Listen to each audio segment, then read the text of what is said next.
At onting kembot na lang maririnig nyo na po mga Christmas songs. Tanda na muna, malapit na, nangangalahati na, lagpas na po tayo sa ating taon po na 2025. Yan, pwede ba ninyong batiin po yung mga kabinet sa magandang gabi? Hindi, ano naman po, pwede kayo bumati ng mga limang tao sa paligid ninyo.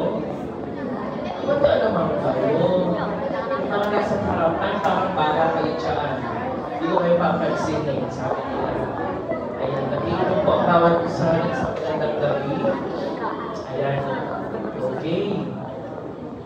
Kayo po ba mga kapatid ay dumating na sa punto na itatanong nyo sa inyong paligid kapag kayo po ay nasa church, o sasabihin natin nasa worship night kayo, sabihin natin kayo mga kabataan, umatin kayo ng worship night ng upper room. Minsan ba naisip nyo na yung ganitong tanong? Sabi nyo, wow, sana ganun din ako mag-pray katulad niya. May ganun po ba kayong impression? O di kaya sinasabi na, minsan napipil natin, we feel insecure because others, they seem to be more spiritual. Parang mas spiritual sila tingnan. Hindi kaya pwede mong sabihin, buti pa yung katabi ko, parang ginadji siya sa panalangin.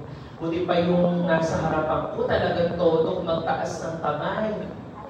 Sometimes we compare ourselves dahil sa gesture, dahil sa ating ginagawa, dahil sa nakikita ng ating mga mata. And may mga pagkakataon na tayo naman, na mukhang mas spiritual, we tend to look down sa ibang tao na ikaw kasi nagkataas ka ng kamay, di ba naman nakatunganga lang, o di ka kumakanta lang, pwede mong isipin na ay mas spiritual ako or mas malapit ako kay Lord. Ngayon po buwan po na ito, gusto po natin i-emphasize sa ating lahat na ang tunay po na pananampalataya, real faith is not about looking impressive. Diba? Nakaka-impress minsan yung galawan natin. Lalo-lalo na kung sa aspeto ng pag-awit kay Lord, some of us may look very impressive.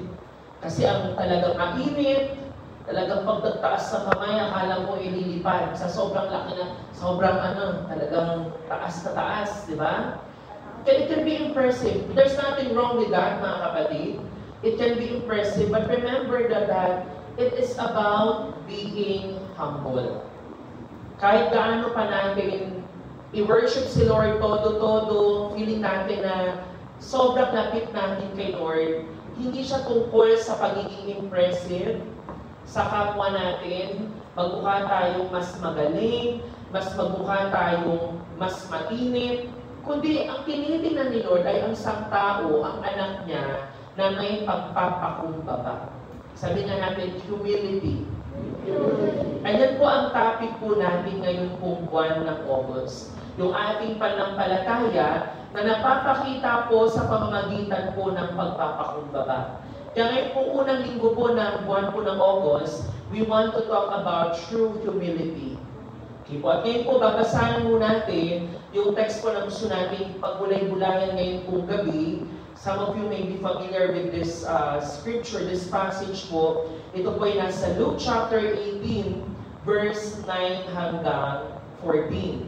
So basahin po natin sa English po muna. Kung kayo po ay ready na, tayo po lahat ay magbasa. Slowly but surely po basahin natin. 1, 2, 3, go. To some who were confident of their own righteousness and looked down on everyone else, Jesus told this parable. Two men went up to the temple to pray, one a Pharisee and the other a tax collector. The Pharisee stood by himself and prayed, God, I thank you that I am not like other people, robbers, evildoers, adulterers, or even like this tax collector. I fast twice a week and give a tenth of all I get. But the tax collector stood at a distance. He would not even look up to heaven, but beat his breast and said, God, have mercy on me, a sinner. I tell you that this man, rather than the other, went home justified before God. For all those who exalt themselves will be humbled, and those who humble themselves will be exalted. Sa Tagalog po ating pong basahin, 1, 2, 3, go. Sinabi rin niya ang talinghagang ito sa mga taong matuwid ang tingin sa sarili at hinahamak naman ang iba. May dalawang lalaking pumasok sa templo upang manalangin. Ang isa ay Pariseo at ang isa ay maniningil ng buwis. Tumayo ang Pariseo at nanalangin ng ganito, O Diyos, nagpapasalamat ako sa iyo sapagkat hindi ako katulad ng iba na mga magnanakaw, mandaraya, mga malunya, o kaya'y katulad ng maniningil ng buwis na ito. 2 beses ako nag-aayuno sa isang linggo at nagbibigay rin ako ng 10 bahagi mula sa lahat ng aking kinikita. Samantala, ang maniningil ng buwis na may nakatayo sa malayo at di man lamang makatingin sa langit, dinadabukan niya ang kanyang dibdib at sinasabi, O Diyos, mahabag po kayo sa akin na isang makasalanan. Sinasabi ko sa inyo, ang lalaking ito ay umuwing matuwid sa harapan ng Diyos at hindi ang Pariseo, sapagkat ang sinumang nagmamataas ay ibababa at ang nagpapakababa ay itataas. Tayo po'y manalangin. Aming Amang Banal na sa langit, Panginoon, maraming salamat for this evening na kami, Panginoon, ay dinala mo sa inyo pong panambahan. Panginoon, sa oras na ito kami po'y lumalapit sa inyo at nagpapakumbaba na, Panginoon, kami po ay walang magagawa, wala po kaming kakayahan na unawain ang iyong salita. Kung ang iyong pong Banal na Espiritu Santo ay hindi po namin kasama. Kaya, Panginoon, this evening, anumang pong laman ng puso namin, isipan, mga bagay, Lord, na pwedeng makahadlang sa pag-usap po niyo sa amin. O anumang mga agam-agam o mga suliranin na meron kami, ito, Panginoon, ay muli namin inaalay sa inyong harapan. And Lord, we pray that you give us eyes to see you and ears, Lord, so that we could listen to you, Panginoon, ngayon pong gabi. Dalangin ko po, Panginoon, na ang bawat isang kabataan naririto, mula sa pinakabata, Panginoon, hanggang sa mga magulang. Panginoon, hindi po kami mag-rely sa aming karunungan, kundi, Lord, sa biyaya mo lamang, Panginoon, na ito po'y maunawaan po namin. At tunay, Lord, maging paraan upang kami patuloy na lumapit sa iyo na may pagpapakumbaba. At humingi ng tawad, anumang bagay, Lord, na hindi nararapat sa inyong harapan. Panginoon, this evening, kayo lamang po ang maitaas at patuloy po na maluwalhati sa aming po mga mapag-uusapan, aming mababasa. Maraming salamat po, Panginoon. Ito po ang aming panalangin sa pangalan ni Kristo Jesus. Amen and amen. Ayan. So bago tayo magpatuloy sa mga points natin ngayon pong gabi, for us to better understand yung aspeto po ng humility o yung pagpapakumbaba, tulad ng ginawa natin noong nakaraang linggo, gusto natin pong bigyan ng kahulugan ang salitang humility from its root word. Okay, kung saan po siya nagmula. And we wanted to be biblical words ng humility or ng pagiging humble by sharing to you guys kung ano po yung original ng kahulugan sa Hebrew word muna. Sa salitang Hebreo po, ang salitang humble or humility ay tinatawag pong anav. Yung anav po ay pwede din pong tawaging ani. Yung kahulugan po niya, ang pinakakahulugan niya po ay maging isang mahirap, poor. Kaya alam niyo po doon sa ang mga pinagpala, di ba ho? Pinagpala at walang ibang inaasahan. Ang sabi sa English, blessed are the poor in spirit. Ibig sabihin po, tinuturing natin na wala tayong magagawa, we are poor, at ang tanging maaasahan natin ay ang Panginoon. Kahulugan po nito yung pagiging meek, yung pagiging afflicted, humble, and someone na may mababang spirito, is oppressed at walang iba po kundi yung pagiging dependent sa Panginoon. Wala kang ibang inaasahan kundi ang Panginoon. Kasi nga po, sa panahon natin ngayon, minsan, nami-misunderstand natin ano yung pagpapakumbaba. Akala ng ilan sa atin ang pagpapakumbaba ay ganito. Sige, ikaw lang magaling. Ako na yung bobo.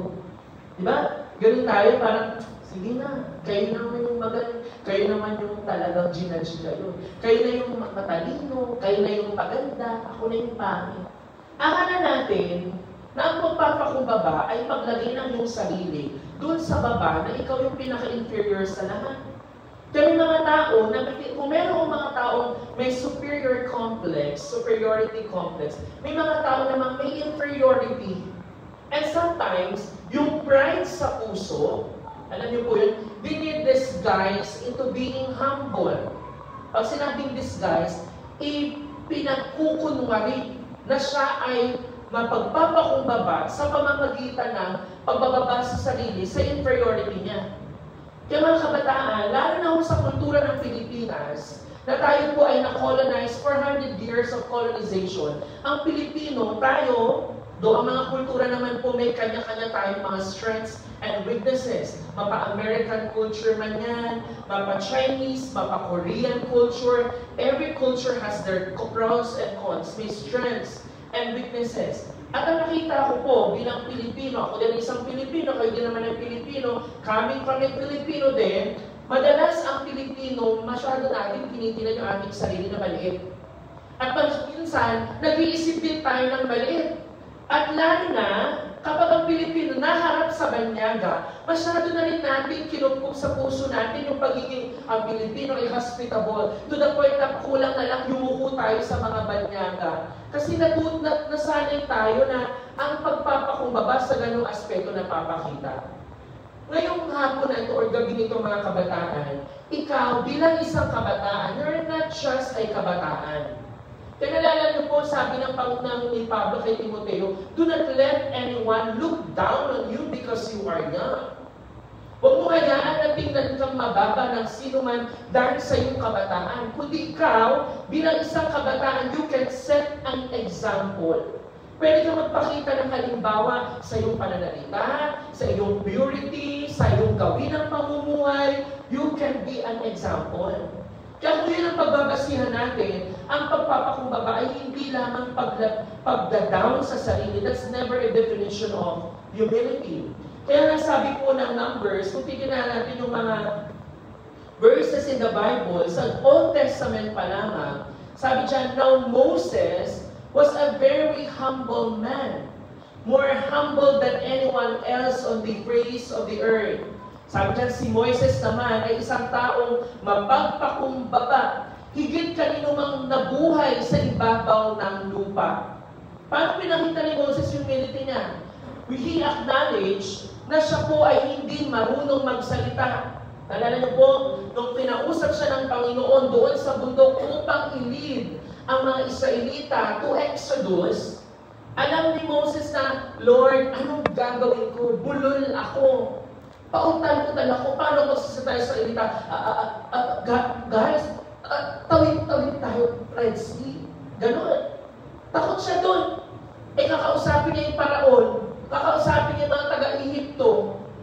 But, humility, saan pumapasok humility? Lord, kahit ako'y ganito, I will trust you. Susundan po ninyo. Kaya ang awitin natin, kanina sabi doon sa mga awitin natin, Lord, I need you, oh, I need you. Kasi kanta lang ng kanta, naintindihan nyo ba? Every hour I need you, that is a confession of humility. Na Lord, kailangan kita ngayon at kailanman. Kailangan kong malain ng iba yun. Yun, every hour I need you, Lord. Naintindihan nyo po yun? Kasi Moses, alam niya sa sarili na hindi ako magaling. Alam ko sa sarili ko na hindi ko kaya. Pero sinabi dyan, Moses was a very humble man. At ang Panginoon, sabi sa Psalm, sa awit, He guides the humble in what is right. Yung nagpapakumbaba daw po, sa mapagpakumbaba, siya ang gumagabay, ginagabayan ni Lord sa kanyang kalooban, kanyang inaakay. Kaya alam niyo po mga kabataan, mga kapatid ko sa Panginoon, ang number one na kaaway, o kung meron ng warning, di ba may mga beware lagi sa community natin, halimbawa, babala, bawal tumawid, ganyan. May namatay na dito. Kasi lahat ng warning ni Lord, that is for your good. Tama po? Nakalagay dyan, beware of dogs. Nakita na kayo ng sign na gano'n? Yung beware of dogs. Lalapit ka ba dun sa bahay na may dog? Sabi, ay, may beware of dogs. Tinakuha ka kalaking aso. Ganun ba? Hindi. Hindi ka lalapit dun sa bahay. O hindi ka pupunta sa paligid, na vicinity, kasi you know, na dangerous yung aso. Baka naman napakalaking labrador siguro, o pitbull na lumalapan ng tao. And beware of that. Sa Bible, ang isa sa mga pinaalala is beware of pride. Sabi mo sa tabi mo, beware of pride. Kaya nga lagi, di ba, yung mga pastor na Big Soto, ang joke, lagi sinasabi, ang pride, sabon lang yan. Huwag mong gawing ugali. Alam niyo po, ikaw, o hindi yung katabi mo, we can all be victims of pride. Yung akala natin, nagpapakumbaba tayo, pero napakataas ng pride. Ang taas ng pride, ayaw ibaba ng pride. Pero ang Panginoon, tandaan natin, ang ginagabayan niya yung tao nagpapakumbaba at inaakin niya sa kanyang kalooban. Kasabi ho, humility is tied to one's position before God. Nare-recognize natin yung ating human frailty, yung ating kawalan ng kwenta. Di ba mo, when we realize yung ating posisyon sa harapan ni Lord, sino ba ako? Paano ba ako nilikha ni Lord? Kung ikukumpara yung ako sa lahat ng nilikha ni Lord, di ba may study creation science, dito ba kayo naman? Na when you look at yourself, sa napakalaking nilikha ng Panginoon, wala kang dapat ipagyabang. Kasi kung ikukumpara mo yung size ng tao sa buong worldwide universe, plus yung mga billions of galaxy, who are we to boast before the Lord? At higit doon tayo makasalanan. Sabi dyan, we are recognizing human frailty, dependence, and unworthiness, especially in contrast to God's greatness. Kaya yan yung pananaw po sa Hebrew, yung definition ng humility ay nakatali doon sa posisyon natin sa harapan ni Lord. Kasi guys, pag ang ating humility nakadepende, nakatali sa posisyon mo sa harapan ng kaibigan mo, lagi mo sasabihin, ako, bakit kaya yan? Diba? Sabihin mo lagi, ang talino ko, bubo yan. Ay, ang galing-galing ko mag-serve, yan, tamad yan. Yan, ang linis-linis ko, ayan, makasalanan. Yan, ang lakas ko mag-pray, yan, di nagdodorman siya. If we're going to tie ourselves sa posisyon natin, sa kapwa nating tao, lagi kang magyayabang. Pero kung titignan mo yung sarili, your position before God, alam mo na wala tayong magagawa kung wala si Lord. At lahat ng meron tayo ay biyaya lamang ni Lord. Sabihin mo nga, bakit ako magyayabang? Yung wala akong puwang ang kayabangan. Hindi ko pinulit yun. Walang puwang yung kayabangan. Walang kapuwang yung pagtingin ng mata sa saliti, tinan mo mababa ang iyong kapwa. Kasi sa lahat, sa paningin ng Panginoon, lagi niya sinasabi, para lang tayo kulangot. Ang ginagawa mo sa kulangot, ginagawa mo. Minsan pasinti ka pa, iba sa inyo, nakita ko pa nag-preach, ginagawa sa ano eh. Sa ilalim ng upuan, may nahuli ako isang beses eh. Gagawin siya. Amen. Doon sa ilalim ng upuan, kaya mag-ingat kayo pag gumanyan kayo sa upuan, may mga lubak-lubak dyan kasi alam mo na kung ano nakadikit. Ganun tayo sa harapan ng Panginoon. That we cannot be compared, we cannot compare ourselves to others, dahil lahat tayo dito hindi karapat-dapat. Amen ba mga kapatid?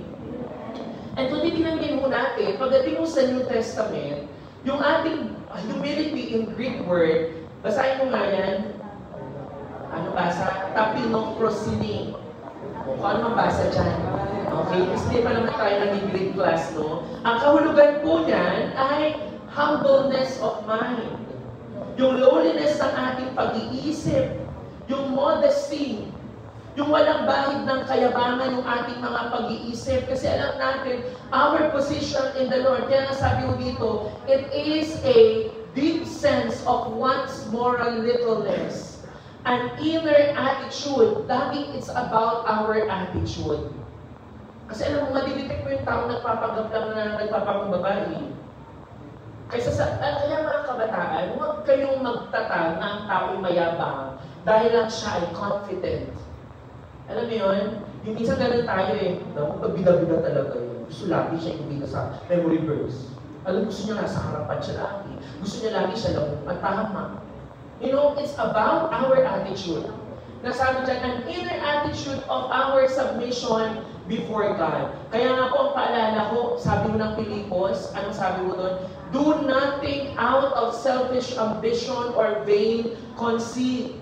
Huwag tayong gumawa ng anuman dahil sa pansariling layunin o pagyayabang. Sa halip, anong sabi mo? Bilang tanda na pagpapakumbaba, ituring ninyong higit ang iba kaysa inyong mga sarili. Paano natin ito consider yung iba na higit kaysa sa ating sarili? Eh madalas tayo, gusto natin tayo ang bida. Gusto natin ikaw lagi yung unawain. Gusto mo lagi ang lahat ng tao mag-a-adjust sa'yo. Pero through humility, you consider yourself, ano daw po, you value others above yourselves. Ibig sabihin ng pagpapakumbaba, isipin mo yung kapwa mo more than yourself. Tama po? Halimbawa, di ba laging kinahalimbawa, practical dito sa ating church, may mga taong lamigin. Tama. May tao namang pawisin. Nagkaka-issue sa upuan ng aircon. May tao namang sasagutin na namin, ang dami. May tao namang, ano ba sa natin? Init na ako dito. Sino mag-a-adjust? Sino mag-a-adjust? Yung aircon na lang. Labas ka nga aircon. Parang walang mag-aaway. Di ba parang pwede namang yung nilalamig, kung iisipin niya yung others, for me to show humble, yung humility. Magdadala nga ako ng jacket, lamigin ako. Tama? Eh, alangan naman yung pawisin, maghubad. Biglang, sando lang ako kuya kasi init. Parang mas mahirap yata yun. Diba, kung magtitingin tayo sa ating sarili, na others should be above myself. I should value others above myself. Siguro walang mag-aaway, siguro walang magpaawa, hindi yung magpapataasan ng pride. Kaya yung ipaalala, yan yung beware sa Bible. Beware of our pride. And be humble.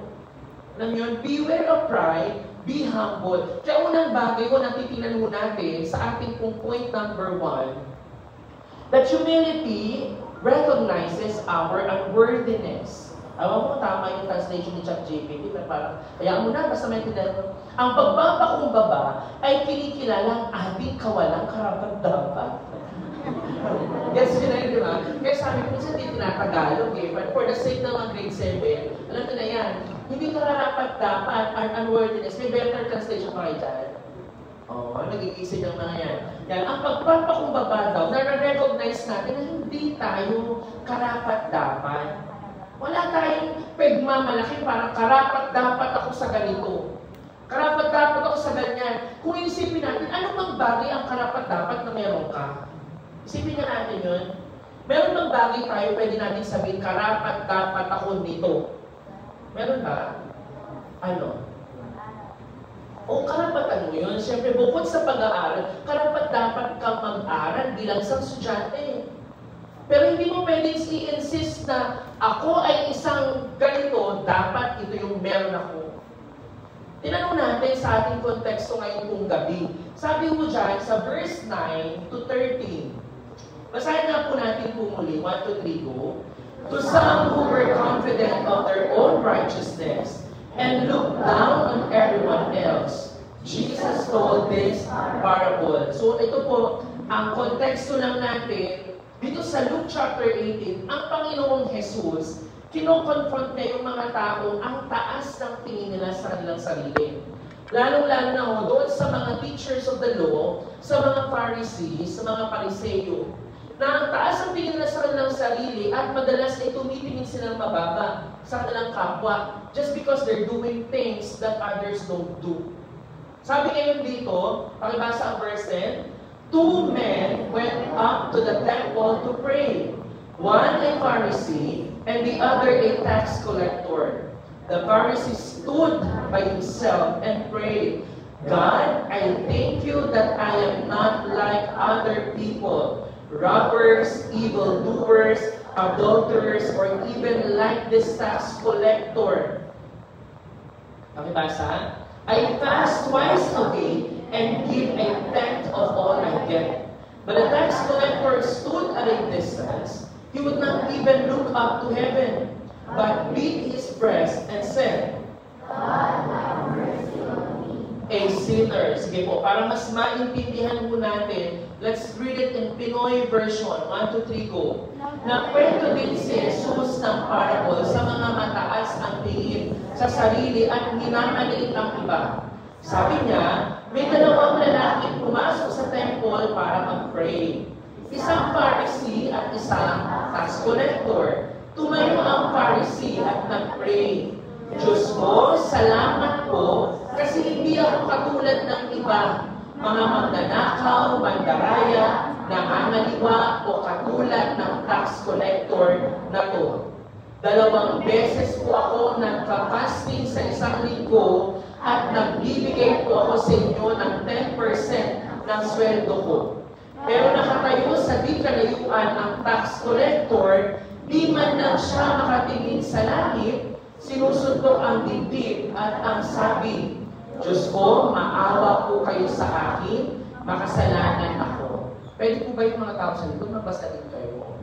May mga nakaduko na naman, kung nagsiselfone na naman pa kayo, parang lagi kong dilema yan sa mga tao sa likod talaga, na lagi na kayo ko kahit Bible reading, it's a struggle for me kasi nag-aano ko, alam mo yung nag-struggle ako kasi so many times may ganung reminder pero hindi nyo tinatatak sa isip na when it comes to the Word of God, respetuhin muna natin yung salita ng Diyos.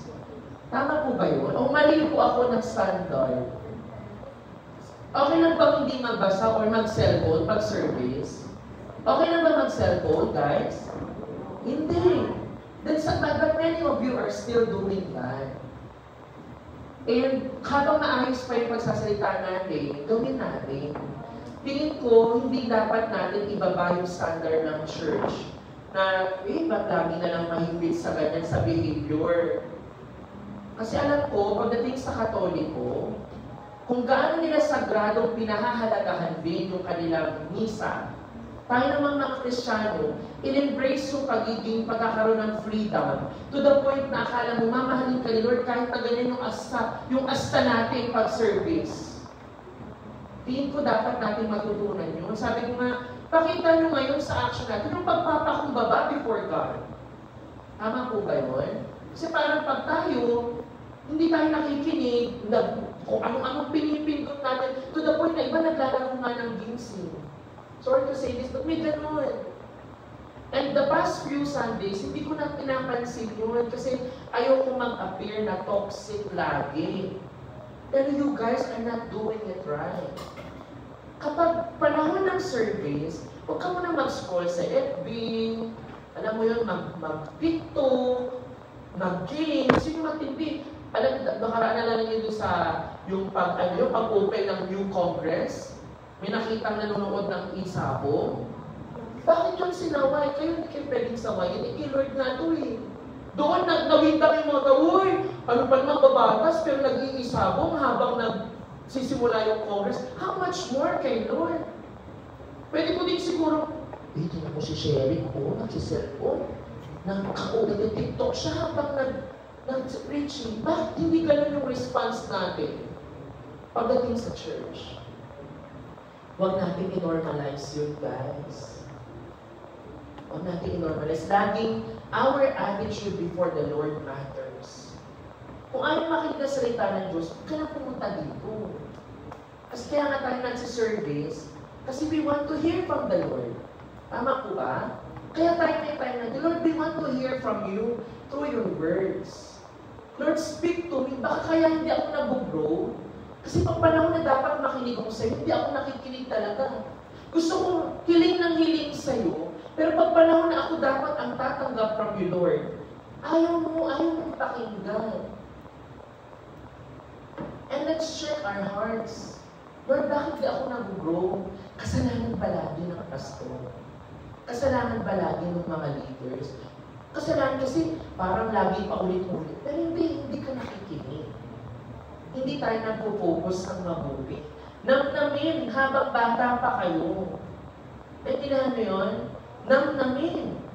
At unawain mabuti. Kaya tayo nag-Greek word, nakaraan, sunod-sunod yung mga Hebrew word. Bakit? That's how we chew the Word of God. At pagpapakita, Lord, mahal kita. Because the Word of God, that's you, Lord. In the beginning was the Word, and the Word was God. And the Word was God. Hindi to salita lang ni sino man. Hindi lang ito, kami instrumento lamang. Ngayon, kung hindi kayo makikinig lagi kabataan, mag-i-struggle laging nasa harapan kasi hindi kayo makikinig, hindi sa amin ang kalugian, sa inyo po ang kalugian. Kumbaga parang nagpapaka-hipokrito tayo. Pupunta ka ng church na hindi mo talaga gusto makinig. Kasi kesyo ministry worker ka, kesyo required kayong umattend. Sana, pag nakikinig tayo sa salita ng Diyos, ang puso, Lord, mahal kita, Lord. At gusto ko mapakinggan kita, Lord. Kaya mga kabataan, can we do better sa pakinig ng salita ng Diyos? Pwede po ba yun? Mas magkaroon tayo ng attitude ng tato-tama. Ditihin ang ihi, tayo ng tayo, halatang ayaw eh. Parang hindi na ako interesado. Kaya i-practice mo natin yun. Kaya sabi niya mo dito, sa ating binasa, ito po yung parable ng ng isang dalawang tao, ang Pharisee at yung tax collector, na sabay silang pumasok sa templo. At ang gagawin nila, mag-pray. So, tinanong natin kung dalawang tao na to, let's first analyze them, yung kanila pong mga background. So, sabi mo dito, may isa pong Pharisee. Alam niyo naman yung mga Pharisee, mga grade 7, you know kung sino yung mga Pharisees? Narinig niyo na po ba? Ayan, yung mga Pharisee or Pariseo, sila po, kumbaga nung panahon na yun, sila yung mga taong kabisado yung Torah. Ano po ba yung Torah? Yung words ng Panginoon through the 5 books of Moses. Alam niyo po yun? Ano po ba yun? Genesis, Exodus, Leviticus, Numbers, Deuteronomy. When you read those 5 books, lahat po yun ay mga sets of instructions kung paano sila mamumuhay, may mga do's and don'ts. Kaya itong mga Pariseo, kung sa panahon ni Jesus, they are one of the main, may maraming sekta kasi. Kumbaga grupo sila. At isa yung mga Pariseo sa may malaking grupo o sekta ng relihiyon noong panahon ng Second Temple period.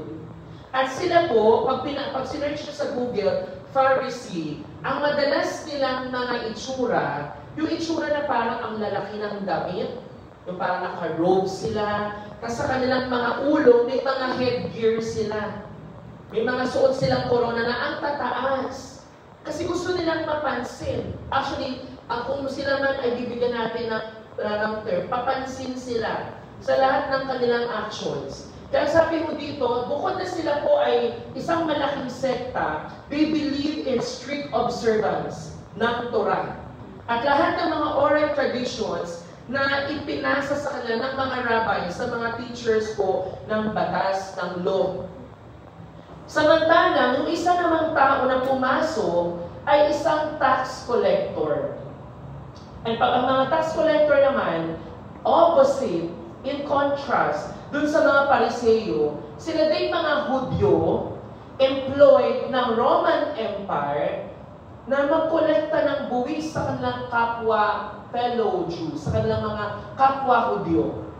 Kung panahon natin ngayon, yan ay mga taong nagtatrabaho sa BIR. Nagkukolekta sila ng buwis, ng mga taxes. Di ba kung kahit sa panahon natin ngayon, pag sinabing mga tax collector or BIR, nakakaibat sa kanilang ahensya yung imahe na maraming korupsyon. Tama ba? Ikaw usap ba ako? Aware ba kayo doon? na isa, bukod sa PhilHealth, yung BIR. Bukod sa custom, ayan din sila. Kasi nga, yung buwis na dapat, doon na napupunta dapat yun sa dapat pag-i-alat na mga projects, minsan ay hindi na namamanage ng mabuti. Kaya nung panahon pa lang ni Jesus, yung mga tax collectors, ayaw na ng mga tao kasi nga, they often collected more than required. Nangulay na sila, nang-e-extort sila, kaya yung tinatawag na legal extortion, nagkukolekta sila ng more than the requirement ng taxes. Siyempre, yung more than na yun, yung excess, napupunta sa kanilang mga bulsa. Kaya mga maniningil ng buwis, ang pangit ng imahe nila. They're actually outcast in the Jewish society. Ayaw nila, galit sila sa mga tax collector, sa mga maniningil ng buwis. Magbigay nga kayo ng taong kilala ninyong tax collector sa Bible. Of course, unang-una si Mateo. Tama? Si Mateo na writer ng book ng Matthew. Sumunod, sino pa? Si Zacchaeus. Diba si Zacchaeus na umakyat doon sa puno ng Sycamore dahil nga nakita niya si Jesus ay paparating at ayaw niya na makita siya ng mga tao at panigurado pag naki-join siya sa crowd, dudumugin siya, kukuyugin siya ng mga tao because of the image na meron sila. So these two people went inside the temple to pray.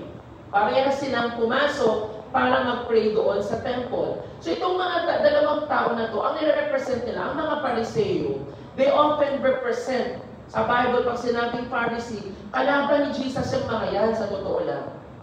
Okay? They often represent external religiosity without inner humility. Alam niyo po, yung pwede tayo magmukhang religyoso, pwedeng kayong mga born again. Di ba, ang mga born again, napaka-religyoso madalas. Di ba, sasabihin natin, kami nananalangin kami sa madaling araw, kayo hindi kayo nag-pray. Pero kung totoo si tanongin mo, sino mo nagsabing mag-pray lang dapat sa madaling araw? Pwede mo mag-pray sa buong araw. Pwede mo mag-pray sa gabi. We can be so religious, pero inside us, napakayabang mo natin. Yung mga Pariseo, ganun ang kanilang representation. And yung mga tax collectors naman, they represent the broken. Yung mga humble, at yung mga taong totoong nagsisisi, at sila yung mga tao bukas ang kanilang puso para tumanggap ng grasya ng Panginoon. Ngayon, pagtitinan mo natin po yung comparison po ng dalawang taong ito.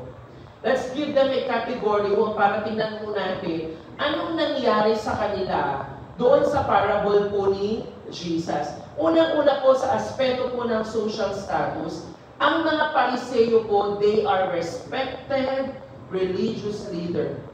Siguro sa panahon natin ngayon, may mga tao ng Bible school. May mga PhD sila.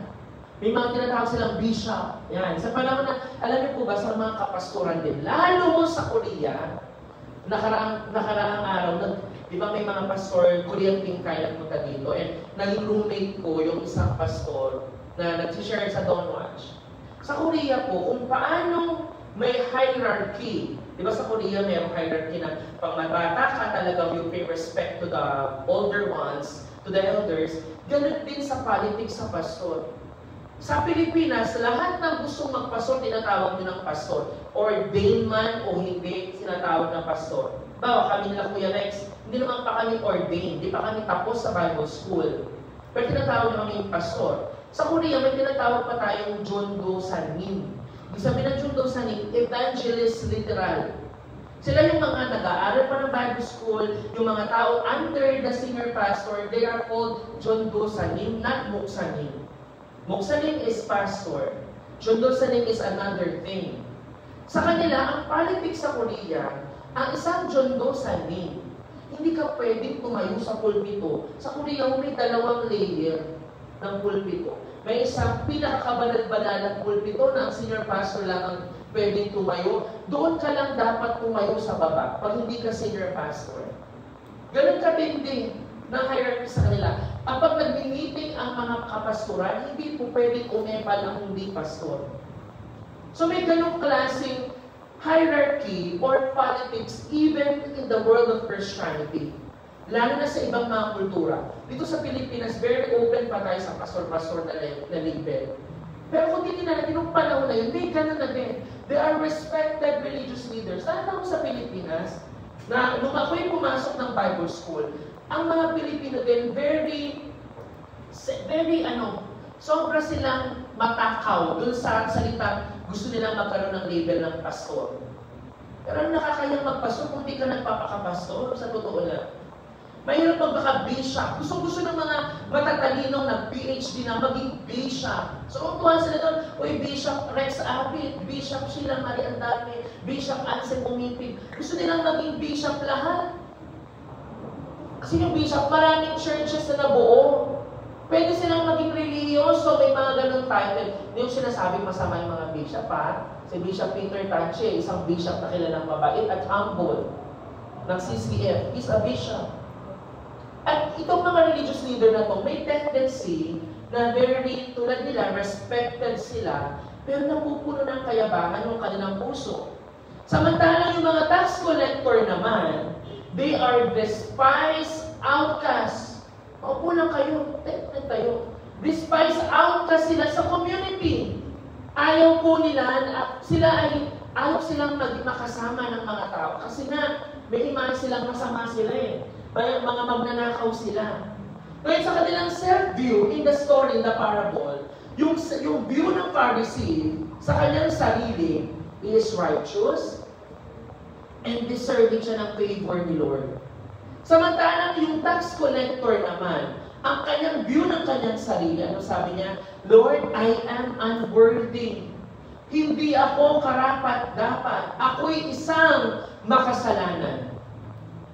At yung kanilang posture in prayer, yung religious leader ng Pharisee, yung kanyang pagtayo talagang, Panginoon, salamat, Lord.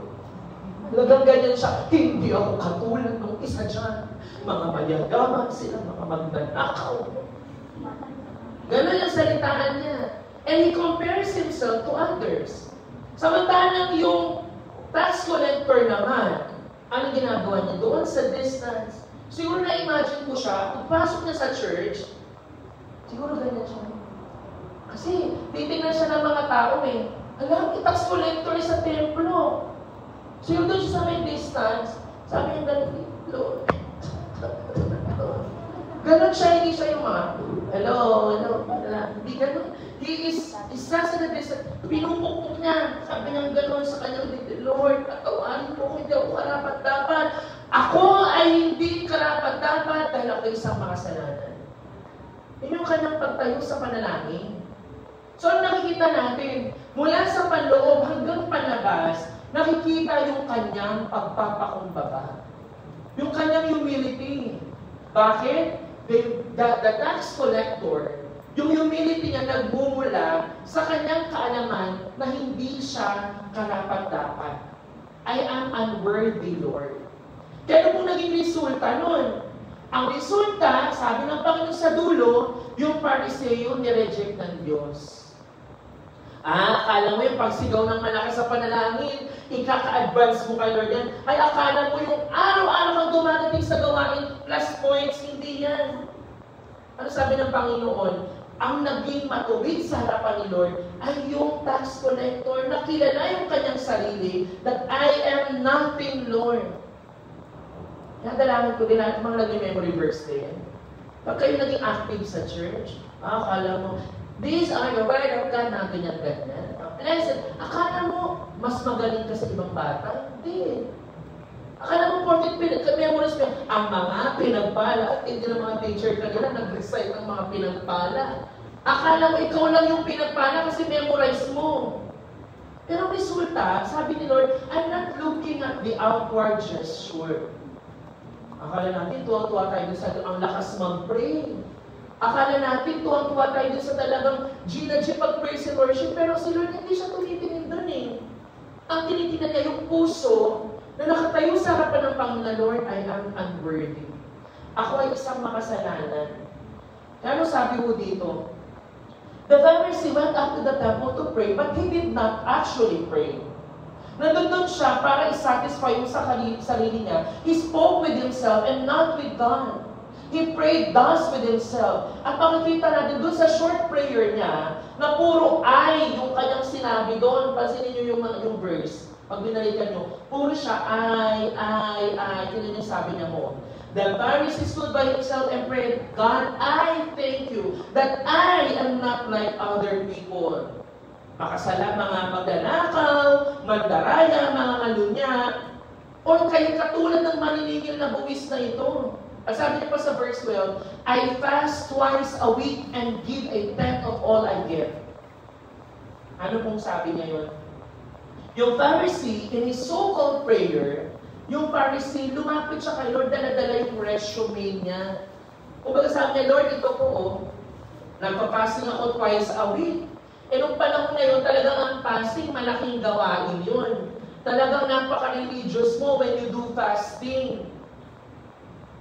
Kaya alam niyo po, minsan di ako bilib sa taong, sa mga, yung pagpipilit ng fasting, hindi dapat yung pinipilit. Kasi nga ang fasting, gawain ng mga Pariseo yan eh. Gawain ng yung fasting na hindi totoo, yung nagpapakintang gilas ka, hindi yan katanggap-tanggap kay Lord. Yung fasting ay hindi bagay na pinapakita. Kaya nga sabi ko, ano bang totoong fasting? Hindi ka nagpapakita sa tao, sa publiko. Hindi mo ina-announce, oh guys, so fasting ng 40 days, walang kain. Hindi. Actually, si Lord nga, kumakain nga si Jesus eh. Nakita lang natin bago siya nag-ministry, 40 days prayer and fasting niya. Pero hindi siya taong nag-promote ako kayo, mag-ayudo kayo, yun lang ang panahon, yun lang ang paraan para mapalapit kayo kay Lord. Hindi. I'm not saying fasting is bad. Pero ito ay para mag-show off lang ng iyong merit, ng iyong resume kay Lord. Lord, this is what I've done. Nagtatithes ako, Lord, 10%. Pero kung ito ay para lang iangat ang sarili, hindi po pagpapakumbaba kayo. Sabi dyan, it is not hard to have such a high opinion of self when you compare yourself to other people. Kaya sabi ko po sa inyo, huwag nyo ikumpara yung sarili sa ibang tao. Kasi pag kinumpara ko ang sarili ko sa inyo, sasabihin ko talaga, ay mas marami kong alam sa Bible kaysa sa iyo. Ay mas matagal na ako sa pananampalataya. Grade 3 pa lang, nandito na ako sa church. Ikaw, kailan ka pa pumasok? Kung ikukumpara ko yung sarili, ang aking sarili sa kapwa ko, marami akong pwedeng ipagmayabang. Kaya hindi ka dapat nagkukumpara ng iyong sarili. Kaya sabi mo, do not have a high opinion of yourself. Sabi dyan, it often is not difficult to find someone worse. Makakakita at makakita ka ng taong worse than you. And you tend to compare yourself to that person at sasabihin mong mas better ka. You are way better than that person. Ang taas ang tingin mo sa iyong sarili. Kaya sabi mo dito, true humility doesn't compare itself with others. Dahil basa niyo yung next sentence. It acknowledges personal sin and pleads for mercy. O bakit yung mercy? Ano pa kung baba ng mercy sa PPP? Kaya sabi ko dyan, these are the ones I look on with favor. Sabi ng Isaiah, those who are humble and contrite in spirit and who tremble at my word. Sabi ng Panginoon, ako'y nalulugod sa mga taong nagpapakumbaba at nagsisipagsisi sa mga may takot at sa utos ko'y sumusunod. Yung mga taong nagpapakumbaba na ang tinitingnan lang ang Panginoon at ang nais ay sumunod sa Kanya. Kaya nga po nagiging mayabang tayo when we judge others. Kapag nag-judge na tayo ng kapwa natin, pagmamayabang na yun eh. Sa kalimutan natin na somehow, there's a point in our life na tayo din ay dumaan sa ganung klaseng phase ng buhay. Pwede ikaw ngayon, nasa mainit kang panahon, ginadji ka sa panampalataya, nakita mo yung kapwa ng parang hihina, huwag mo muna agad i-judge. Naintindihan mo po yun? Kasi sabi mo dyan, nalulugod ang Panginoon sa mga nagpapakumbaba at nagsisisi. Sa mga may takot at sa utos ng Panginoon sila sumusunod. Sabi nga ng Santiago, bakit nagkakaaway-away sa church? Sabi niya dyan, what causes fights and quarrels among you? Ba't ba kayo nagkakatalo-talo? Ba't kayo nagkakatalo-talo? Ba't kayo nagkakwarrel? Sabi dyan, don't they come from your desire that battle within you? Hindi ba nagmumula sa panloob ninyo na inyong pinaglalabanan? Sabi dyan, you desire, but do not have, so you kill. And paano ba tayo pumapatay? We kill with our words, we kill with our pride.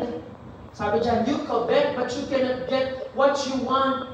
So ang ginagawa ng tao, nagpapataasan, nagpa-quarrel, nagsisipag-sisihan, nagtatalo, nagpo-point out, nagpo-point finger sa mga pagkakamali.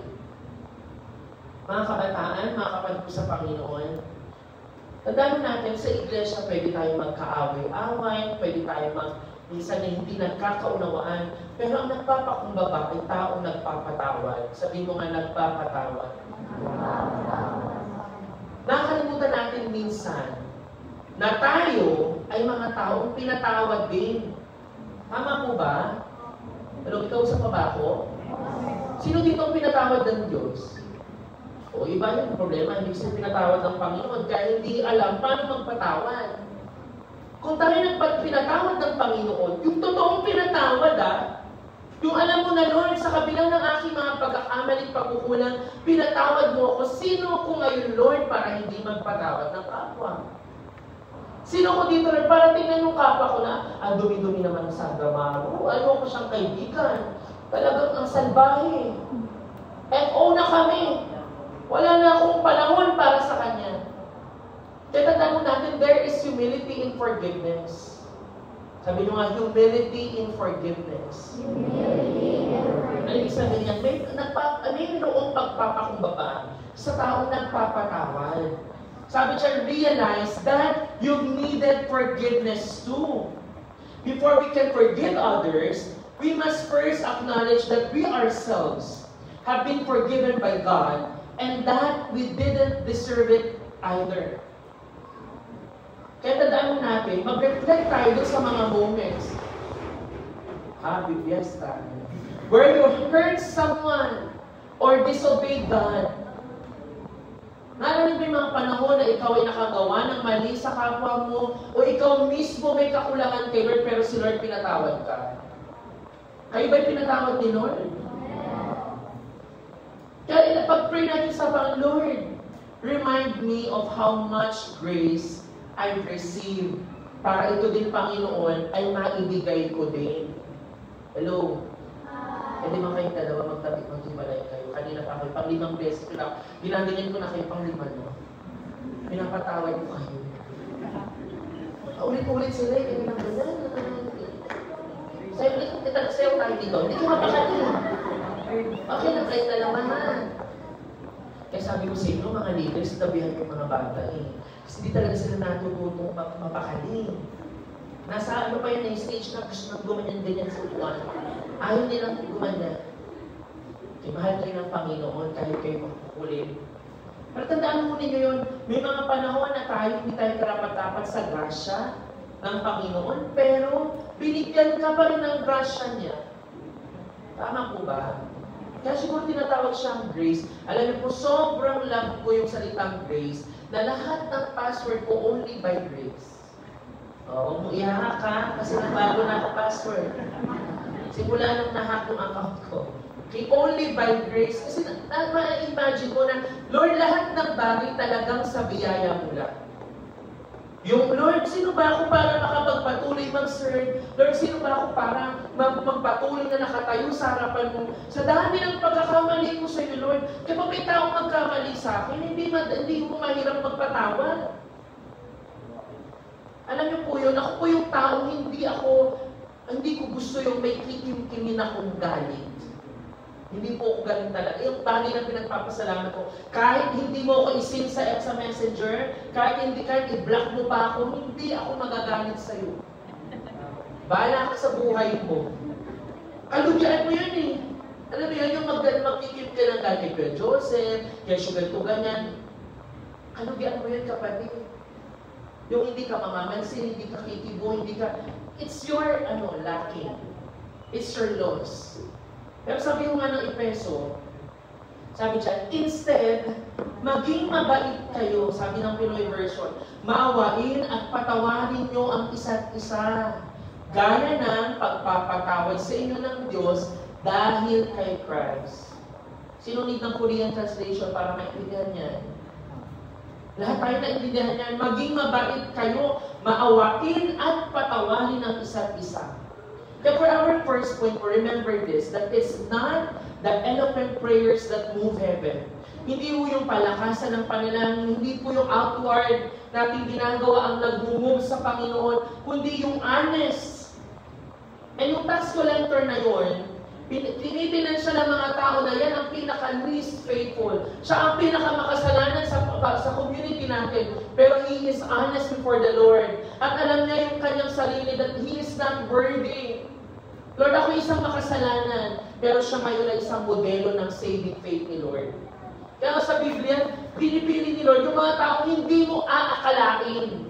Hindi mo aakalain may sakay yung kakain si Lord Jesus kasama siya. Merong Matthew na magiging isang kabilang sa mga alagad ng Panginoong Jesus. Because that is the example of saving faith. As long as alam natin yung posisyon natin kung sino tayo sa harapan ng Panginoon. Ang pangalawang bagay mo, humility, trust in God's mercy and not our merit. Na ang pagpapakumbaba daw ay nagtitiwala sa awa ng Diyos at hindi sa sarili nating gawa. Alam mo, sa sobrang talino ng ilan sa atin, nagtitiwala lang tayo sa gawa natin eh. Nagtitiwala tayo sa ating mga sariling kakayahan at lakas. Balikan mo natin, sabi mo ng verse 13, but the tax collector stood at a distance. Hindi nga siya makatingin-tingin dun sa langit. At pinupukpok niya yung kanyang sarili. Lord, ganyan, I am a sinner. God, please give me mercy.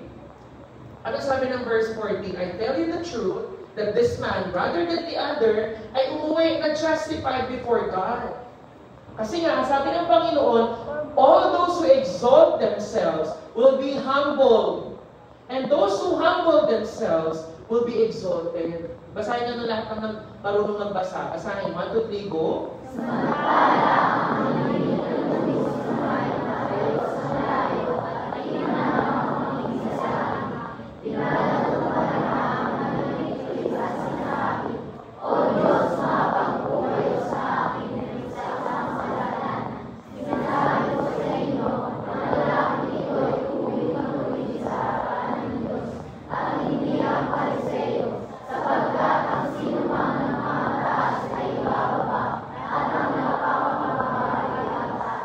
Alam niyo po, yung parable na yan, ngayon, sa panahon natin, madaling maunawaan kasi naaintindihan mo na yung grasya ni Lord. Yung grace ni Lord. Pero imagine yourself in that time. Noong panahon na yun biglang sabi ni Lord, pero sinasabi ko sa inyo guys yung lalaking ito, umuwi matuwid sa harapan. Hindi yung nauna. Hindi yung Pariseo. Siguro yung mga tao, hindi yung marunong sa Bible. Hindi yung mga mukhang matuwid. Hindi yung mga nagpipray doon ng malalakas. Shucks, hindi yung mga nagdodolwash. Yung mga absent. Shucks, hindi pala yung mga active sa church. Hindi ko sinasabi gano'n pero yung konteksto gano'n eh. Na ang Panginoong Jesus, iskandaloso yung sinabi niya. Na hindi yung mga mukhang magagaling, hindi yung mga mukhang matutuwid. Kundi ang sabi niya, yung lalaking ito na ang kanyang pagtingin sa sarili niya, Lord, sabi niya, mahabag po kayo sa akin na isang makasalanan. Yung salita niya na, Lord, God, have mercy on me as a sinner. Ako ay isang makasalanan, Lord. Yung Pharisee trusted in himself. The tax collector trusted in God's mercy. Ano po yung pagpapakumbaba dyan? Humility is the bridge between our faith and grace. Nilalag ko nito yung performance. Nilalag ko nito yung pagpapakitang gilas. Diba? Minsan tayo, matindi pa nga, nagpapakitang gilas tayo. Pag yung taong nag-utos sa atin, doon tayo nagpapakitang gilas. Pero pag si Lord yung nag-utos, wala eh. No, i-let go of yung performance at mag-cling lang tayo sa promise ni Lord. Ano sabi niya ho? He didn't say, God, be merciful to me, I am not a Pharisee. Hindi ganun ang sabi niya. Hindi ganun sinabi na, Lord God, be merciful to me, I am a repentant sinner. Hindi. Hindi ganun sinabi na, Lord God, be merciful to me, I am a praying sinner, nagdodonwat siya ko, Lord. Hindi ganun sinabi, Lord, be merciful to me, tao lang ako. Ang sabi niya, God, have mercy on me, a sinner. Kilala niya yung kanyang sarili, kaya ang greatest humility one can do, alam niyo po yun, is you know yourself. Sabi mo nga sa katabi mo, do you know yourself? Sabi niya isa, oo. Matalino ko. Magaling ako. Active ako sa church. Ministry worker ako. Nagtuturo na ako. Sunday school teacher ako. Worship leader ako. Tugtog ako. Baka yun yung sasagutin natin. Alam niyo, it's not about our merit, but yung dependence natin kay Lord. Yung pakialam niya muna yan, dependence mo yan ng mercy kay Lord eh. Naunawaan nung tax collector na kanino dapat siya magtiwala. And that is humility, guys. Hindi mo lang sinasabi na, Lord, makasalanan ako. Hindi. Lord, have mercy on me. Wala akong maipagyayabang sa harapan mo, Lord. Wala po akong pwedeng ipagmalaki. Kasi nga, ang kaligtasan natin, kaya sabi ng Panginoon, siya yung na-justify before God because that is true. For all of us, it is by grace that we have been saved. Through faith. At ang sabi, ito'y hindi sa pamamagitan ng inyong mga gawa. Not by works. It is the gift of God para walang pwedeng magmayabang. Naintindihan po natin? Wala tayong maipagmakayabang. Kaya pag tao mayabang, hindi mo naintindihan kung sino tayo sa harapan ni Lord. Wala tayong maipagyayabang sa Diyos. Kaya sabi niya mo dyan, be merciful. In Greek word is hilaskomai.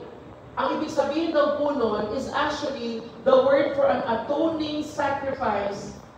Na ang gusto po nang sabihin ng tax collector, God, be merciful to me. Ako ay kahabagan mo sa pamamagitan ng sakripisyo ninyo para sa aking kasalanan. Naiintindihan niya yung posisyon niya sa harapan ni Lord. Nandiyan pa ho kayo? Na ako ay isang makasalanan. Kaya who are we to boast? Who are we para hindi makita kung sino po tayo sa harapan ng Panginoon? Sabi mo ng Hebrews chapter 2, verse 17, for this reason, He had to be made like them. Sino yung He dyan? Jesus. Kailangan niya maging katulad ninyo.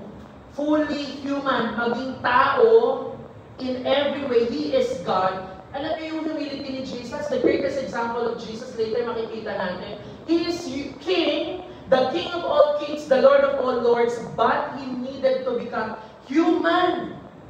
Kailangan maging tao ng hari, Diyos ng mga Diyos, magiging tao, maghihirap, bababa sa level natin. Para daw saan? In order that He might become a merciful and faithful high priest in service to God, and that He might make atonement. Magkaroon ng paraan sa kapagkakaligtas ng tao sa kanilang mga kasalanan. Amen po ba? Naintindihan po ba natin yan? Ang Panginoong Jesus, napakita ng pagpapakumbaba.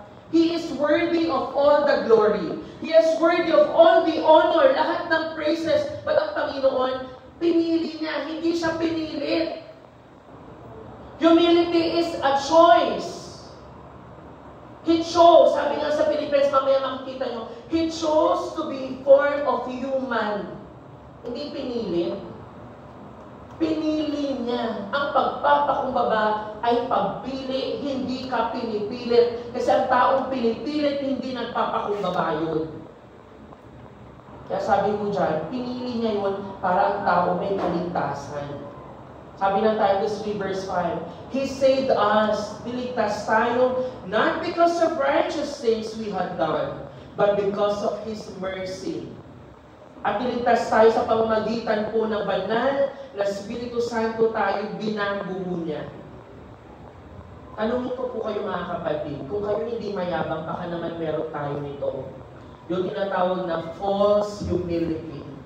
Alam niyo po yung false humility? Example. Alam niyo po, pag may mga, sabi ko sa iyo kanina, sa kultura ng Pilipino, ito na lang, para hindi lang lagi Pilipino, sa Korea na lang. Sa Korea po, kultura, mandatory sa Korea. Pag pinuri ka, bawa Korean mo, sabihin ng Korean, oh, Joseph, ang galing mo naman kumanta, ano dapat sagot? Ganito dati yun, ano yung sabi nun? Ganun lagi yun, ganun asahan yun. Panoorin sa mga sa Korean drama, wala magsabi, may masa kayo, chore kayo, hindi ganun. Tapos sabihin nila, di ba, sa Pilipinas may ganyan, sabi, ang galing mo naman mag-lead. Sabi, hindi, ano ka ba? Pero habang, hindi, pero sa loob na, ang galing ko talaga. Alam niyo po, that is a heartless statement. Hindi ko sinabing masama yun. Pero minsan, pwede mo naman gawin kasi ganito.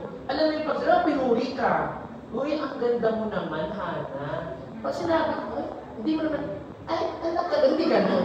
Sasabihin mo na, ay talaga po, salamat po, pero sa totoo lang, meron pa akong gustong ayusin dito sa akin. O di ba mo sinabi, ang galing mo naman magturo, sasabihin mo, hindi, okay, thank you po ha, pero sa totoo lang, medyo struggle pa ako sa ganito. Gusto ko pang i-improve sa ganitong part. Kasi minsan po, nagiging harmful yung false humility. Kapag ikaw, may pinapagawa na sa'yo si Lord, sa serving, halimbawa, pinagsiserve ka na ni Lord, may taong sinasabi ganito, ay, ayoko, iba na lang, hindi ako marunong. Sila na lang. Si Doc Romel na lang, ay si ganito na lang. Sila na lang muna, si Pastor Joseph na lang, o ikaw na lang. Alam mo yun, yung false humility natin nandoon, kasi ang focus mo, it becomes harmful if you do not want to serve the Lord. Given yung serving position na, magsiserve ka na dapat, pero nakafocus sa sarili mo, yung sarili mo. Hindi yung pagpapakumbabagay, sasabihin mo, hindi ko kaya, ikaw na lang. Hindi. You acknowledge na hindi ko po kaya, pero sa tulong ni Lord, kakayanin ko po. Ito ako kasi tumipigil doon eh. Yung hindi ko, kayo na lang. Ay, hindi naman. Naalala niyo po sa Luke chapter 10, ang Panginoong Jesus sent out 72 people para mag-ministeryo. 72. And then after na sila mag-send out, pinadala ng Panginoong Jesus, napakalaking ministry nangyari. Mayroong healing ministry, may nag-cast out ng demons, bongga yung nangyaring ministry. And I was imagining, what if sa 72 na yun, yung kalahati, yung 36, sinabi kay Jesus, Jesus, yung 36 na lang muna, kasi hindi kami marunong. Hindi mo ako marunong sumayaw sa harap ng bata. Hindi naman ako magaling magturo. Ang pangit-pangit ko, ang itim-itim ko. Paano ko kakanta? Diba? Ministry that time will not be as effective that time kung sila'y nagreklamo at tumingin lang sa sarili nila. Naiintindihan niyo po mga bata? Intindihan niyo guys? That sometimes our false humility comes to us. Akala mo pagiging humble yung pagsabi mo ng hindi, sila na lang kasi mas magaling sila. Sila na lang kasi kaya nila, hindi mo kaya. Hindi. Ang pagpapakumbaba, sabi nga natin, ito yung pag-acknowledge mo kung sino ka sa harapan ni Lord and yet you depend and trust in God. Alam mo na hindi mo kaya, pero kaya ni Lord. Hindi na niyo po yun? Nagiging mayabang ka kasi nakatingin ka sa sarili mo. That's not humility. Nakatingin ka sa kakayahan mo lang. Ang ministeryo ay pagtingin sa kakayahan ng Diyos. Because ministry is not about what you can do, but what can God do through your life. Amen! Amen. Hindi yung, ay sorry po, hindi ko po kaya kasi mag-aaral pa ako. Ay sorry po kasi busy pa ako sa school. Kailan ka magsiserve? Ang dami mong excuses. It's not about what you can do, but depending kay Lord. Lord, kaya mo to. At tutulungan mo po ako. Maraming sa atin, alam niyo po, yung false humility, yan ay problema that you want to appear humble. False humility is someone wants to appear humble. Gusto mong magmukhang humble sa paraan na hindi tama. Kaya siya false humility. Kaya ano kung sabi mo ni Pablo? Sabi niya mo sa Pilipos dito, ano sabi mo? Dati, kinoconsider kong mahalaga ang mga yan. Pero ngayon, dahil kay Christ, wala nang kwenta sa akin lahat ng yan. Oo, para sa akin, wala nang kwenta ang lahat ng bagay. Kasi mas mahalaga, ano sabi niya? Makilala ko si Christ Jesus na Panginoon ko, alang-alang sa Kanya. Tinapon ko na ang lahat ng parang basura kasi ang gusto ko lang sa buhay ay si Christ. That is humility. Na hindi ko natitingnan yung sarili ko. Hindi ko natitingnan yung mga ano bang meron ako at ano ba ang kakayahan ko. Kundi, Lord, lahat yan wala ng kwenta kasi ang desire ng puso ko, mas kilalanin ka, Panginoon.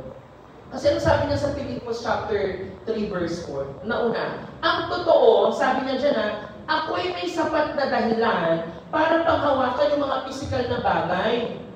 He had a lot of reasons to hold on to these physical things. Kung iniisip niyo naman na siya'y may katwirang umasa sa ganitong mga bagay, sabi ni Pablo, lalo na ako.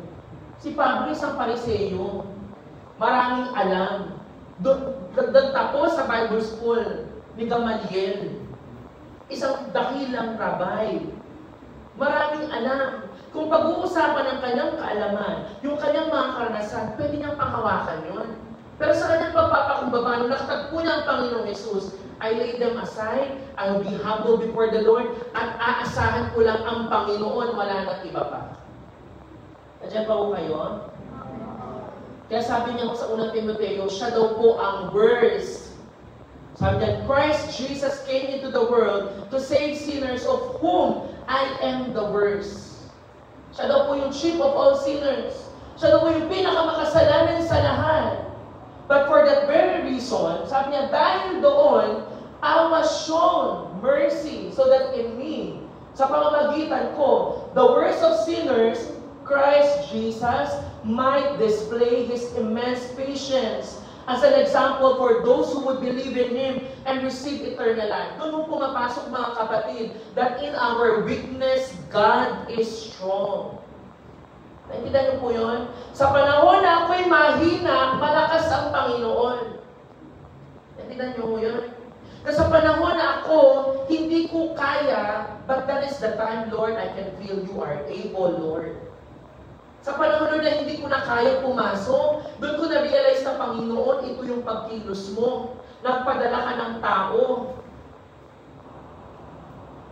Alam niyo, pakamakilan lang, sabi ng Ate Shalona ko sa akin, paano to yung ATM ko? Ayaw gumana. Wala kaming pangkain, wala kaming panggastos.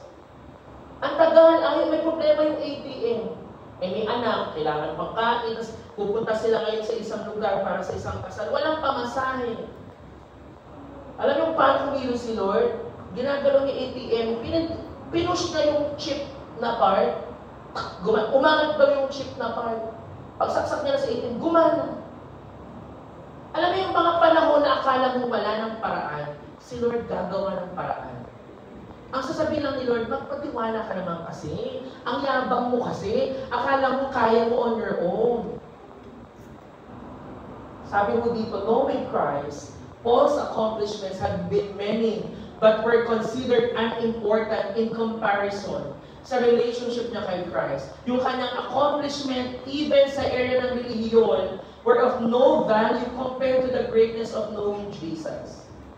Kaya sabi mo dito, true humility, pakibasa ko, begins with the realization that everything is of no value compared to the greatness of knowing Jesus. Alam niyo po, ang tunay na panampalataya is not showing God how strong we are, but it's admitting how much we need Him. Hindi mo pinapakita kay Lord, ito po ako malakas. Ito, Lord, kaya ko. Kundi ang pagsasabi mo na, Lord, kailangan po kita. Sabi sa awitin, di ba kanina? Every hour I need you. Sino dito nyo kailangan si Lord bawat oras ng buhay niya. Pero many times we find ourselves, yung sarili mo sapat na.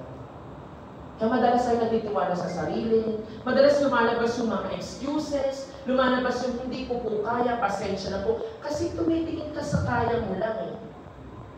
For our last point po, alam ko kung gumagabi na, patawaran mo po ako. Last point, humility is, sabi dyan, humility leads to exaltation by God. Ang pagpapakumbaba ay humahantong sa pagtataas ng Diyos. And we saw that in verse 14. Sabi dyan, sinasabi ko sa inyo, ang lalaking ito ay umuwing matuwid sa harapan ng Diyos at hindi ang Pariseo. Sapagkat ang sinumang nagmamataas ay ibababa at ang nagpapakababa ay itataas. Sabi ngayon dyan, the tax collector was justified. Sabi mo dito, it was immediate. Hindi kailangan ng ritual. Nakita lang ng tax collector yung kanyang posisyon sa harapan ng Panginoong Jesus. He humbly came to God on the basis of His atoning sacrifice. At siya po'y pinawalang sala. Pag sinabing justification, pinawalang sala agad ng Panginoon. Sabi mo dito, he didn't earn his justification. May ginawa bang mabuting tax collector? Wala. Buong buhay niya, marahil nang loko siya ng mga tao. Marahil ay inisan siya ng buong mga community ho nila. At wala siyang probationary period. He was simply justified. Kaya po sabi dito, Jesus, redefines what it means to be right with God. Not by who's religiously successful, but who's truly dependent. Kaya alam niyo po, naniniwala ako, hindi po si Lord magbabase ng kanyang paghuhusga sa kung gaano nang narating mo sa relihiyon mo, kundi kung paano mong pinakita ang totoong relationship mo kay Lord sa pagtitiwala mo sa Kanya. Mga kabataan, tanungin ko po kayo mabuti, kung sa po talaga ang relasyon mo kay Lord. Kasi kung ang relasyon mo kay Lord every Sunday lang, hindi ka umakit ng langit. Kung ang relasyon mo kay Lord na ipapakita mo lang, pag pumupunta ka sa ministry mo, kakanta ka, tutugtog ka, maglilingkod ka, magtuturo ka, yun lang, wala na. Kung di ba bang tinutuban ng buhay natin, pinapayag natin na, Lord, nagtitiwala ako sa inyo. Lord, ako nagpapakumbaba, wala po akong magagawa kung wala ka. Sa iyo lang po ako nagtitiwala. May ganong moments ba kayo, mga kabataan? O ang mundo natin, umiikot na sa social media. Umiikot na sa mga hobbies natin. Umiikot na paano ka magmumukhang cool. Diba gano'n naman ang generation ngayon, magpapakool ka para mag-get in ka, makapasok ka sa circle, para magkaroon ka ng maraming friends. Nagkakaroon pa ba tayo ng kaisipan sa bawat minuto at oras ng ating buhay na, Lord, kailangan po kita, Panginoon. Alam ko, lalabas yung ganong confession, pag totoong may relationship ka kay Lord. Alam niyo po ng mga nakarang araw, sobrang nakakapagod physically, emotionally, spiritually ang mga bagay. Pero alam niyo po, doon ko nakikita na, Lord, wala na kaming ibang aasahan, kundi ikaw lang. Kasi yung pag-aasahan mo ang church, wala. Kung aasa ka sa tao, wala. Kung aasa ka sa congregation mo, kung sa youth ako aasa, wala. Kung sa magulang ka aasa, wala. Pero sa mga panahon na mahirap, mabigat, doon ipapakita ni Lord na, Lord, allow me to depend sa iyo lang. Ano sabi mo ngayon dito? He gives us more grace, that is why, sabi ng Santiago, God opposes the proud but shows favor to the humble. Nagbibigay po ng ang Diyos ng pagpapala sa mga tao po na ibinababa ka nilang sarili, yung nagpapakumbaba. At yan po ay pinakita, babalik po tayo sa ating pagtatapos, sa Panginoong Hesukristo, na siyang pinaka-perfect example ng pagpapakumbaba sa Biblia. Gusto kong basahin ito po sa inyo sa ating pagtatapos. Sabi po ng Philippians chapter 2, verse 3 to 8. Huwag kayong gumawa ng anuman dahil sa pansariling layunin o pagyayabang. Sa halip, bilang tanda ng pagpapakumbaba, ituring ninyong higit ang iba kaysa inyong mga sarili. Pagmalasakitan ninyo ang kapakanan ng iba, at hindi lamang ang sa inyong sarili. Naway magkaroon kayo ng kaisipan, sabi mo dito, na tulad ng kay Kristo Jesus. Ano daw ba yung kaisipan ng Panginoong Jesus? Sabi niya mo dito, and let's check our hearts, mga kapatid. Kahit taglay niya ang kalikasan ng Diyos, hindi niya ipinagpilitang manatiling kapantay ng Diyos. Nagets niyo yun? Siya ay Diyos, pero hindi niya pinagpilitang, Diyos lang ako. Hindi ako pwedeng bumaba dyan. Hindi ako pwedeng magmahal ng mga makasalanang yan. Sabi niya, sa halip, kusa niyang binitawan ang pagiging kapantay ng Diyos. Mga kapatid, ano bang dapat mong bitawan ngayon? Para maipakita yung totoong pagpapakumbaba kay Lord. Baka ang yabang mo kasi may kinakapitan ka pang iba. Baka malakas ka ngayon kasi may kalusugan ka pa eh. Meron ka pang kinakapitang pera, meron ka pang kinakapitang katalinuhan, may kinakapitan ka pang kasikatan, may mga kaibigan ka pang kinakapitan. Pero sabi ng Panginoon sa halip, kusa niyang binitawan yung nature niya being God. At namuhay na isang alipin, naglingkod po sa tao. Ipinanganak siya bilang tao, sabi dyan, at nang siya'y maging tao, nagpakumbaba siya. Anong ginawa po niya? Nagpakumbaba siya. And yung obedience niya, naging masunurin siya hanggang kamatayan. Maging ito man ay kamatayan sa krus. Take note of the last phrase. Naging masunurin siya hanggang kamatayan. And the writer of Philippians said, maging ito man ay kamatayan sa krus. Bakit may emphasis na kamatayan sa krus? Because that's the worst way of dying. That's the most humiliating way of dying. Yung nakakahiyang paraan ng pagkamatay. Ang kamatayan sa krus. Tanungin ko po kayo, kailan ka ba huling napahiya? Kailan ka ba huling na maliit? Kailan ka ba nalugtaw? Eh, tingnan natin yung ating sarili. Dumating na ba tayo sa ganyang punto na dahil sa ating pagsunod kay Lord, nang dahil sa ating pagmamahal sa Kanya, eh sabi mo, Lord, susunod po ako sa inyo kahit na ang dulot nito sa akin ay kamatayan. Yun po ang pagpapakumbaba ng pinakita ng Panginoong Jesus na gusto din nating tularan, mga kabataan. Ang mga kabataan natin ngayon may lakas, maraming alam, maraming gustong gawin, maraming gustong patunayan. Sabi nga nila, ang Gen Z daw, masyadong feeling entitled. Onting kibot, may sasabihin. Onting puna, may sasabihin. Kasi feeling natin entitled tayo. Bakit mo kami gaganyan? Bakit kami ginaganito? Bakit dapat ganito kami? Bakit ganito ang rato? Bakit walang ganito ganyan? Pero remember the last example of the perfect humility. Jesus, pwede niyang sabihin, Diyos ako. Ama, Diyos ako. Ba't ako bababa? Ama, akong hari ng mga hari. Ba't ako maglilingkod?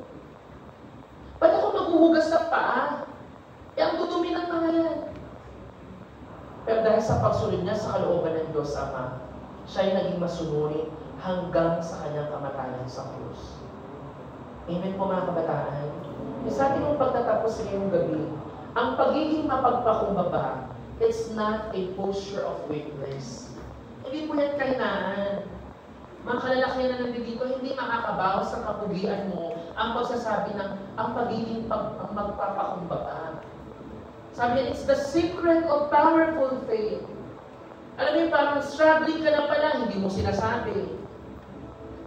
Struggling ka pala sa panampalataya mo, ginadji ka pa din. Hindi mo man nang i-open yan. And God is not impressed by outward religiosity. Tandaan natin yan. Alam niyo po, pag kayo man tinuturuan sa church na sumigaw sa panalangin, mag-umate ng mga gawain. Those are instruments para lumapit kay Lord. Pero never yan magiging basihan ng pagiging malapit mo sa Panginoon. Kayong mga nandito kayo, totoo bang mahal mo ang Panginoon? Totoo bang dahil may relationship ka sa Kanya o nagpapakitang gilas ka na? Sabi dyan, it's not about our outward religiosity, but honor inward repentance. Yan challenge sa atin, let us live by faith with our heads bowed down and our hearts open. Kasi sabi ng Panginoon sa atin, those who humble themselves will be exalted. Tayo po tayo lahat.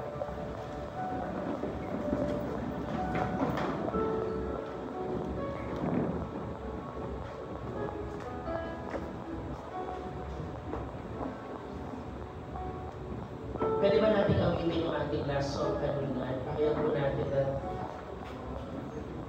Lord, we need you. Sa bawat oras ng aking buhay, Lord, kailangan po namin kayo. At yun po'y tanda ng ating pagpapakumbaba sa harapan ng Panginoon. Sabi nga dun sa awitin, Lord, I come and I confess, sabi dun sa lyrics, bowing here, Lord. Ano yung bowing here? You can stand strong and fear. But when you bow down to the Lord, and tell Him, Lord, hindi ko kaya tumayo without you.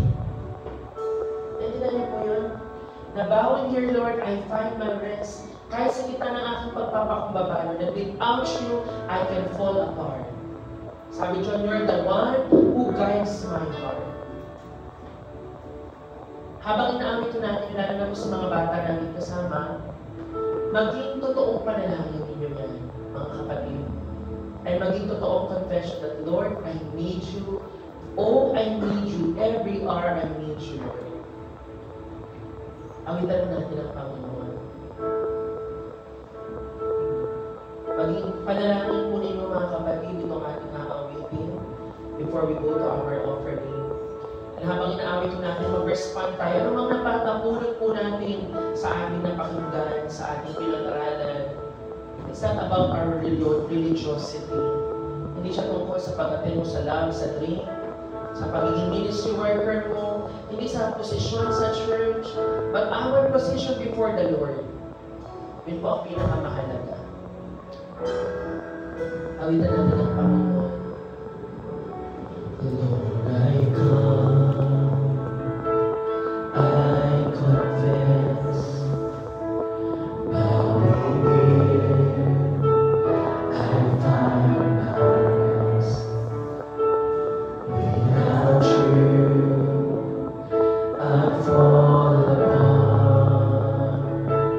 You're the one that guides my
but it's only you, Lord Jesus.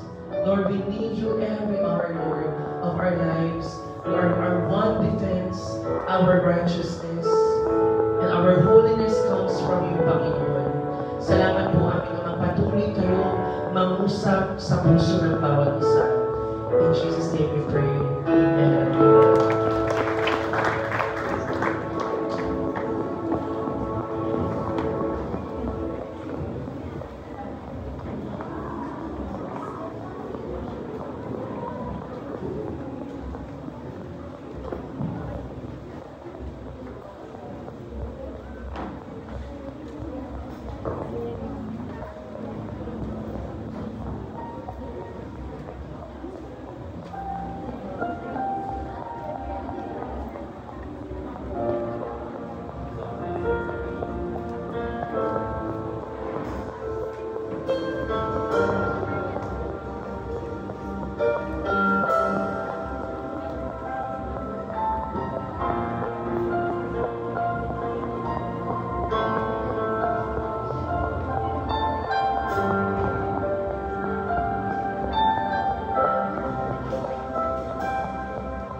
Thank you.